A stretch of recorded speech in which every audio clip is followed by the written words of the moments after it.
Hello and welcome to Everything Recycled. This is our first YouTube video and I'm going to teach you how to make some paper leaf branches. These are the supplies you'll need. You'll need rectangular paper, scissors, chopstick, and some tape or glue. And I've been using recycled paper from old books. I'm making these particularly for my wedding, but you can use them to create many beautiful things. So the first thing you're going to do is fold down the corner onto the longest edge diagonally, as you would usually do to cut a square. But instead of cutting a square, I'm going to take our scissors and cut along the fold every 1.5 centimeters with a curved cut. Don't go all the way because you don't want to cut all the way through the paper. And then you're going to get your chopstick, add it to the longest edge, and you are going to roll. Now you can do this as tightly or as loosely as you like. If you want to put it in a vase or a group of them, I recommend doing it tightly so you have more room in the vase. If you want to thread them up and string them and make effectively long branches, which you'll be able to see at the end, I recommend doing this a little looser so that you are able to fit string through the center of the leaf.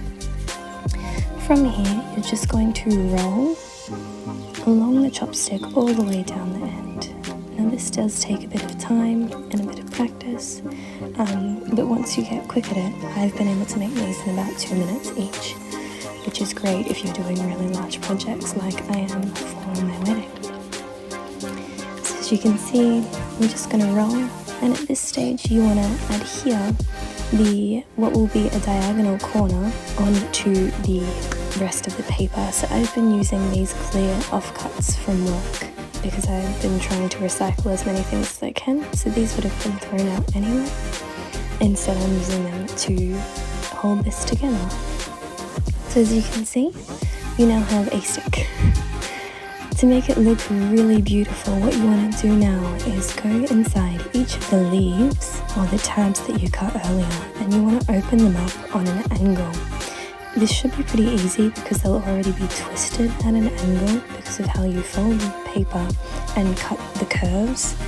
So as you open them up, they'll open into these beautiful small or large, depending on how long you cut the cuts, leaf-like papers. And they open up so that you can see through them, which I think gives a beautiful light effect when you put them all together. It's not as heavy as some other paper projects that I've seen. It took me a long time to figure out how to make these or how to make nice ones. I was looking for quite some time, so I thought I'd share this. So as you can see, I'm just going through and gently opening up each of the leaves, and you've got actually quite a few, so depending on how many you do and how big you make them, you'll end up with a fair few. Depending on how tightly you roll the paper and how wide they are, you might even end up with them on each side. So that has happened to me several times where I've cut it at the perfect length for rolling, and then I've ended up with a set of leaves down each side. Now it doesn't look like much on its own, but when you put them all together, you can dye them in different colours and you can string them up. I've paired them with some origami roses and made them into frames for the wedding as a backdrop, like this.